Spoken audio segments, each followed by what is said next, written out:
지난주에 이어서 계속해서 빛의 자녀된 성도들은 어떻게 살아가야 하는가 다룹니다. 먼저 15, 17절에서 나타나는 바와 같이 어리석은 자가 되지 말고 지혜 있는 자 같이 살아야 한다고 합니다. 이 말을 우리나라 고유한 말로 우리나라식으로 바꾸면 정신 차려 살아야 된다. 정신이 똑바로 박혀 살아야 된다. 이 예수 믿는 자들이 하는 말입니다. 신구약 성경을 보면 우리 주님도 그렇게 말씀하셨어요. 성도는 착하게만 살아서는 안 된다는 것입니다. 우리가 흔히들 그런 말 합니다. 아이고, 이 순진에 빠져가지고 세상을 모른다, 세상을 몰라. 착하게만 해가지고. 어진내미, 순내미. 그런 말 하지요? 칭찬일 수도 있겠지만, 그것은 안타깝게 생각하는 거예요. 여러분, 이 세상이 만만치 않잖아요. 믿음을 가지고 살아보는데 호의적이지 않잖아요. 천사들만 있지 않잖아요. 심지어는 교회 안에도 그런데. 성경은 착하게만 살라고 하지 않았습니다. 오히려 더 많은 부분 지혜롭게 살아라고 합니다. 비둘기처럼 순결하고 또 뱀같이 지혜로워. 세상에 잔꾀를 부리며 악한 이기심으로 온갖 교활한 사기와 거짓을 만들어내는 자들에게 얼마나 많이 속습니까? 뱀보다도 더 지혜로워져야 돼요. 신출귀몰한 하나님의 지혜가 있어야 되는데, 저를 포함해서 우리가 난 참 바보처럼 살았군요. 당하고 나서 그런 거예요. 이기지를 못해요. 싸움은 모략에, 전략에, 지혜에 있는 거예요. 힘만 가지고 안 됩니다. 숫자만 많다고 되는 게 아니에요. 신출귀몰한 작전 지혜를 가지고 이순신 장군이 실제 전력은 턱없이 부족한데도 승리했잖아요. 성신출, 귀신몰 하는 지혜가 필요한 거예요. 여러분은 예수 믿고 성신을 이미 모시고 있습니다. 그러면 우리 빛의 자녀들이 지혜롭게 살기 위해서 어떻게 해야 될까요? 구체적으로 오늘 말씀 3가지 이야기하는데요. 첫 번째는 어떻게 행해야 할지 자세히 주의하라고 합니다. 우리 믿는 자들의 약점이 뭐냐? 믿기만 하라, 생각하지 말고 믿기만 하라. 이건 처음에 해당되는 말입니다. 처음에 너무너무 의심하니까 의심하는 생각하지 말고 그냥 각 믿어보라. 처음에 각 믿어보야 됩니다. 도박과 같아요. 모르고 믿는 거예요. 여러분 다 알지 못하잖아요. 근데 제대로 믿는 거예요.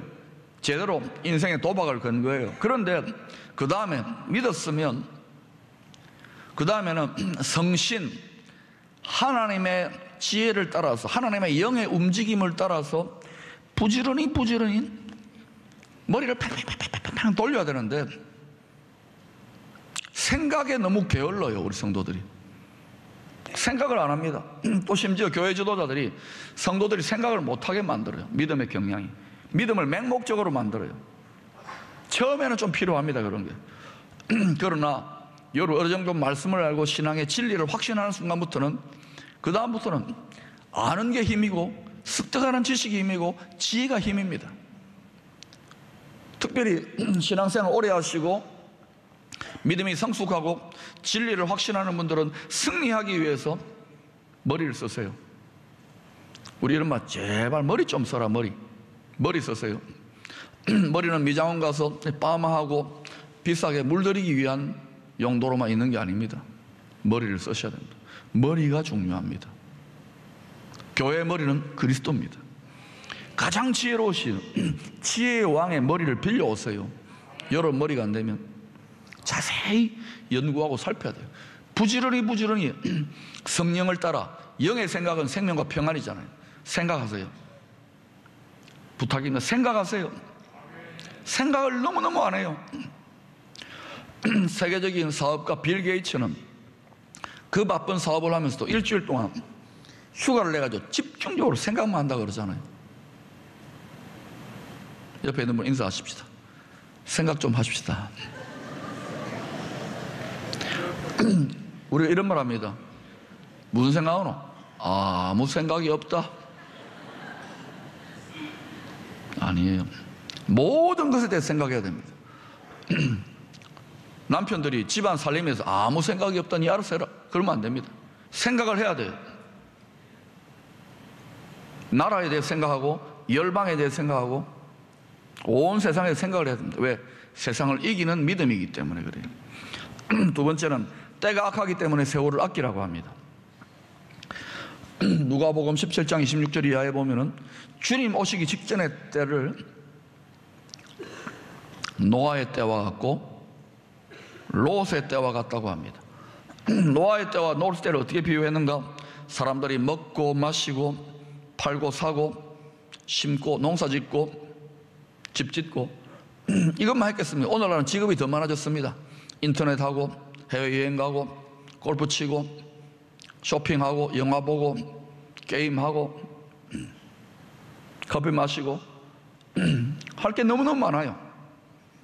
이 세상의 일들에 분주한 거예요. 거기 다 마음 뺏기는 거예요. 그 막 수많은 일들에 영화배우 이름, 키, 몸무게, 야구선수 이름, 거기 다 마음 뺏기는 거예요. 그러니까 정작 그러면서 이 세상의 시대가, 이 세상의 전개 방향이 어디로 향하여 가고 있는지, 타이타닉호처럼 곧 하나님 분명히 심판이 있다고 이야기하는데 개인의 심판뿐만 아니라 개인의 종말적 심판뿐만 아니라 이 세상의 종말적 심판이 있다고 이야기하는데 I don't care. 아무 생각이 없어 거기에 대해서는. 심지어 하나님의 말씀을 믿는 자들도 그런 이야기하면 즐거움에, 인생의 즐거움에 초를 치는 사람, 그런 이야기 하지 마라, 지금 재밌는데, 이렇게 말하면 안 되는 거예요. 그렇다고 거기에만 또 관심을 몰두하라는 말이 아닙니다. 그걸 의식하면서도 맷돌을 갈고 일을 하고 돈을 벌고 영화 구경도 하고 자식도 키우고 해외여행도 가고 골프도 치는 거예요. 그걸 하면서 깨어있는 거예요. 일하면서 싸우고 싸우면서 일하는 거예요. 그런데 이 사람들이 그렇게 바쁘게 아무 생각 없이 엉뚱한 데 마음 주고 살다가 홍수 심판, 불과 유황으로 오는 심판에 대해서 속수무책으로 거의 대부분이 다 멸망했습니다. 도적질 당하고 죽이고 멸망당했습니다. 노아의 때도 소돔과 고모라의 때도 여러 번 이야기했을 거예요. 사람들이 들을 귀가 없는 거예요. 귀만 있지. 오늘 이 시대도 여러분이 복음을 전하면 그렇지요. 혹시 교회 안에 있는데도 여러분이 오늘 예배당에 왔는데도 세상의 즐거움과 세상의 분주함에만 마음이 다 집착되어 있는 분 없습니까? 만약 여러분이 영원토록 죽지 않고 영광스럽게 살 자신이 있다 그러면은 교회 안 나오더요. 예수 안 믿었대요. 그렇지 못하잖아요. 주님 오실 때가 가까울수록 노아의 때와 롯의 때와 점점 같아질 것이라고 우리 예수님이 친히 말씀하셨어요. 이것은 실상 무서운 경고입니다. 오늘날도 이 땅에서 천년만년 살 것처럼 여러 가지 세상의 잔꾀와 세상적인 지혜를 따라서 악착같이 살아남으려고 아둥바둥 불황기에, 경제적인 어려움 기에, 먹고 살기 힘든 시대에 살아남으려고 악착같이 살고 있지만 하나님의 방식으로 축복받는 방법, 하나님의 지혜를 따라 형통한 방법, 하나님의 진노의 심판을 피해가는 대책에 대해서는 생각이 없는 거예요. 하나님의 대책을 갖지 못하는 거예요. 약삭빠르게 열심히 세상 일 열심히 하는 사람들이 또 그렇게 그런 방식으로 믿는 분들이 지혜로운 것 같지만은 실상은 굉장히 미련한 거예요. 누가 미련하고 불쌍할까요? 하나님의 미련하고 어리석은 것이 세상의 지혜보다 더 지혜롭다 그랬습니다. 대책을 예비하시오. 세 번째는 지혜롭게 살기 위해 하나님의 뜻이 무엇인지 알아야 됩니다. 자, 이 예배당 건물이 지금 있습니다. 본당입니다. 이 건물이 만들어진 뜻이 무엇입니까? 예배를 드리기 위한 처소지요. 맞습니까? 그 여기는 강단이고 이렇게 되잖아요. 이 뜻을 바로 알아야 되는 거예요. 그게 아니라 이 공간은 볼링장으로 만들었다, 무도회장으로 만들었다, 그 뜻대로, 그 용도대로 사용되어지는 거예요. 여러분이 만들어진 존재입니다. 창조되어진 존재입니다. 그럼 여러분은 왜 창조되어지나, 무슨 용도로, 무슨 뜻으로 창조되었는지 아십니까? 그 용도대로 쓰임받아야 돼요. 여러분이 아무리 출세하고 부귀영화와 권세를 누리더라도 하나님의 뜻대로, 여러분을 창조하신 창조주의 뜻대로 인생을 살지 못하면 헛되니 허망한 인생 산 겁니다. 어리석은 인생 산 겁니다. 그런 사람들이 즐겨 부르는 노래가 뭡니까? 난 참 바보처럼 살았군요. 기가 막힌 노래입니다. 그렇게 살면 안 돼요. 그런 노래를 많이 부르면 안 돼요. 요한일서 2장 17절에 이런 말씀이 나옵니다. 이 세상도 그 정욕도 지나가되 하나님의 뜻을 행하는 자는 영원히 거하느니라. 하나님의 뜻만이, 하나님 말씀만이 영원할 것이기 때문에 영원한 영광에, 영원한 유익에 참여하는 게 지혜지 아닐까요? 여러분이 하나님의 뜻과 무관한 이 세상에 막 움켜쥐려고 안간히 물써보세요. 이 세상은 끝납니다. 재벌이 부럽다고요? 스타가 부럽습니까? 다 권력자가 부럽습니까? 잠깐은 배 아프고 부러운 거 있죠. 본능이니까. 그러나 권불 10년, 화무 11홍, 모든 스타들도 다 영광이 져버립니다. 여러분, 요즘 100세 시대다, 120세까지 산다 이런 말 하는데, 그래서 은퇴는 빨리 하고, 그죠? 그래서 은퇴 뒤에 인생 설계, 노후 대책이 정말 중요합니다. 앞으로 교회도 이런 사역들을 많이 개발하려고 하는데, 은퇴 후 설계, 은퇴 후 대책, 노후 대책이 정말 중요합니다. 여러분, 지혜롭게 대책을 세우시길 바랍니다. 하나님의 대책이 있을까? 있습니다. 그런데 여러분, 은퇴 후에 인생 설계, 노후 대책보다 더 중요한 게 있습니다. 성도에게는. 그게 뭐냐? 사후 대책, 영생 대책입니다. 사후 대책, 영생 대책 제대로 하시려면 주의 뜻이 무엇인지 이해해야 됩니다. 지혜가 필요한 거예요. 자세히 어떻게 살지를 주의하여 보고 세월을 아껴야 되고, 그 다음에는 하나님의 뜻이, 여러분 인생을 향해 뜻이 무엇인지를 이해해야 됩니다. 이해가 안 되면 여러분 어리석게 살고 있는 것입니다. 오늘 말씀에 비춰보면 18절에서 주의 뜻을 이해하고 세월을 아껴 지혜롭게 살기 위해서는 성령으로 충만해야 된다고 합니다. 왜요? 성령님은 지혜의 영이시기 때문에. 술 취하지 말라 이는 방탕한 것이니 오직 성령으로 충만함을 받으라. 성령으로 충만함을 받으라 명령입니까? 부탁입니까? 명령인데 앞에 비교를 해놓았어요. 술 취하지 말라, 성령 충만을 받으라. 왜 술 취하지 말라와 성령 충만을 이렇게 두 개를 대비해 놓았을까요? 자, 여러분 물어보십시다.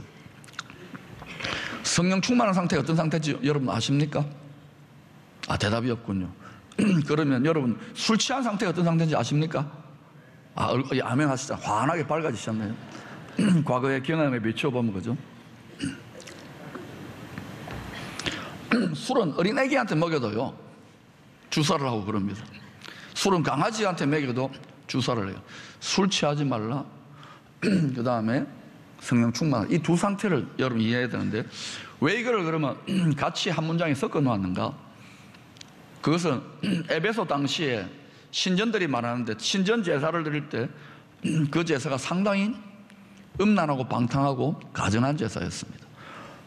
당시에 신전 제사를 드리면 거기도 신이 옵니다. 어떤 신이 옵니까? 뭔가 내려오는데 어떤 신이 옵니까? 이상한 신이 와요. 그래서 이 이상한 신들과 소위 신접 연합을 하기 위해서는 말똥 제정신이 들면 안 됩니다. 그죠? 제정신이 들면 사람같이 살거든요.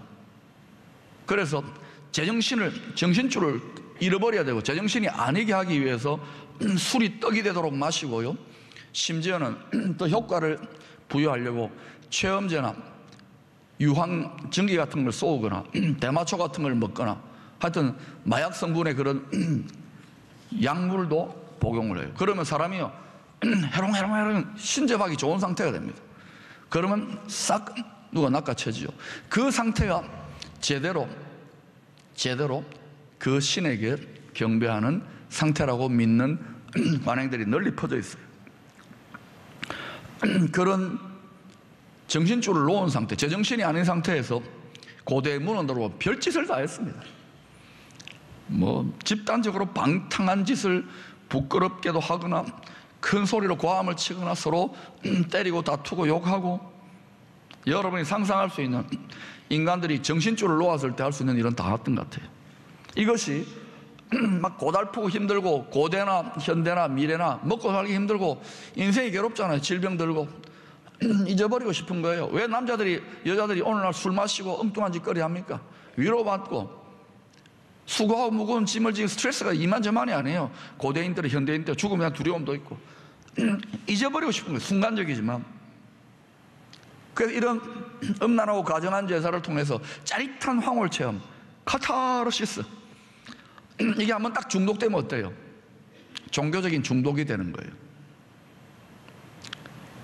마르크스가 말했나요? 기독교라고 안 하고 종교는 인민의 아편이다. 이런 종교는 아편인 거예요. 근데 기독교도 미신이 되면은 짜릿한 것만, 뜨거운 거, 은혜로운 거, 이런 것만 아무 생각 없이 추구하면은 그 사람 중독된 겁니다. 진리로 생각을 해야 돼요.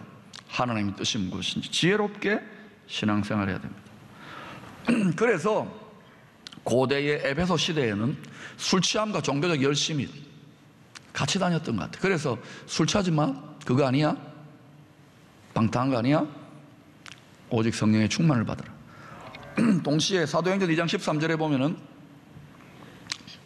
성령의 충만에 사로잡혔던 사람들을 향해서 120명의 제자들이 마가다락방에 성령 충만받아 막 거리로 뛰쳐나와서 큰 기쁨과 확신 속에서 큰 소리로 거침없이 말하고 행동하잖아요. 그걸 보니까 사람들이 쟤들 새로운 술이 취했나 보다, 이렇게 이야기를 했어요. 자, 여러분, 술이 취하면은, 성령에 취하면은, 성령에 충만한 것과 공통분모가 뭡니까? 지배를 당하는 거예요.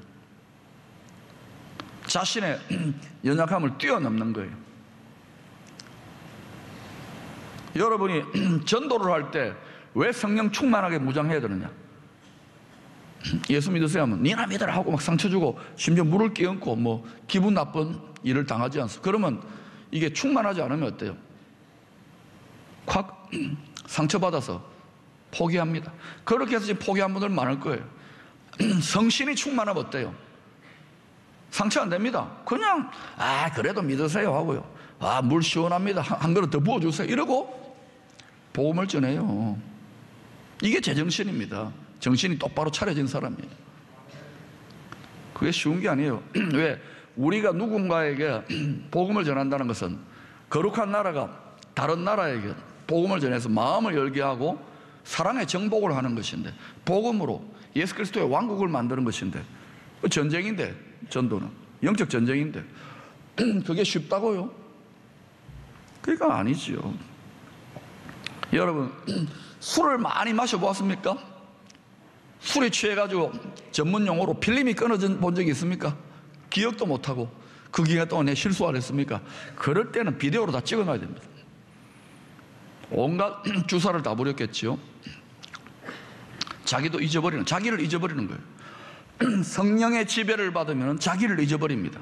자기의 연약함, 자기의 한, 자기의 부족함, 자기의 원통함, 이걸 잊어버리고 누구의 능력으로 삽니까? 하나님의 능력과 하나님의 지혜로. 그러니까 술 취하는 것이나 성령에 취해가지고 완전히 지배당하는 것이나 본질은, 지배당한다는 본질은 같은 거예요. 그렇다면 우리가 어떻게 성령의 충만을 받을 수 있을까? 이게 중요한 겁니다. 제가 여러 가지 사역도 하고 목회자로서 이 부분에서 관심을 많이 가지고 생각해 봤는데, 오늘 말씀 묵상하다가 딱 한 단어가 있어요. 오직 성령으로 충만을 받으라 명령. 오직 받으라. 오직이란 말은 절대 필수적이란 말이에요. 다른 방법이 있습니까? 없습니까? 여러분이 악하고 음란한 세대 가운데서 행복하게, 건강하게, 지혜롭게, 승리하며 능력 있게 하나님의 뜻을 이루는 삶을 살아가겠다, 다른 방법이 없습니다. 오직 이 방법밖에 없어요. 오직 뭐예요? 성령으로 충만함을 받는 거예요. 충만함을 받는다는 것은 술이 취한 것 같은 거예요. 완전히 지배당해야 돼요. 그러니까 술 한 잔 마셔가지고 안 됩니다. 성령 한 잔 마셔서는 안 돼요. 과거에 제가 영적으로 눌리고 힘들었을 때 저희 아버님이 제 설교를 좀 모니터링을 가끔 해주시거든요. 유머를 좀 써라, 기가 빠졌다, 이런 말도 하시는데, 어느 날은 제가 굉장히 한 4년 전에 힘들었잖아요. 딱 보고는 제 아버지 뭐라면, 서가 요새 니 성령이 쪼매이 부족하대. 성령이 쪼매이 부족하대. 여러분, 성령이 쪼매이 부족하면 안 됩니다. 충만하다는 것은 가득가득 넘쳐난다는, 지배를 당한다는 거. 할렐루야.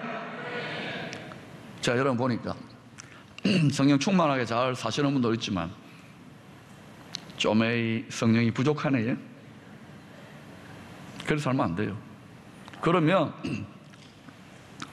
여러분이 웬만한 알코올 한 잔 마셔가지고는 전혀 제정신을 잃지 않잖아요. 그거와 똑같은 거예요. 성령에 완전히 취해서 사로잡혀야 됩니다. 그러면 여러분이 사는 게 아니라 하나님의 성령의 전능한 지혜와 능력으로 살게 되는 거예요. 어떤 삶의 문제와 고통과 고난도 돌파하며 이겨낼 수 있는 승리가 이루어지는 거예요. 여러분을 덮고 있는 인생의 문제와 지역과 가정과 모든 문제가 힘들면 힘들수록 더 성령에 사로잡히려 오직 이것밖에 없다고 나아가야 되는 줄로 믿습니다. 누구든지 성령의 충만한 삶을 지속하게 되면 그 사람 반드시 감사와 찬양을 향하여 나아가게 되어 있습니다. 왜? 하나님 우리를 감사하는 인생, 영광의 찬송이 되도록 창조하시고 이끌고 계시기 때문에. 그래서 오늘 성령으로 나아가면 19, 20절은 새 노래와 시와 찬미로 감사하며 찬송하는 사람이 되도록 결론을 내고 있는 거예요.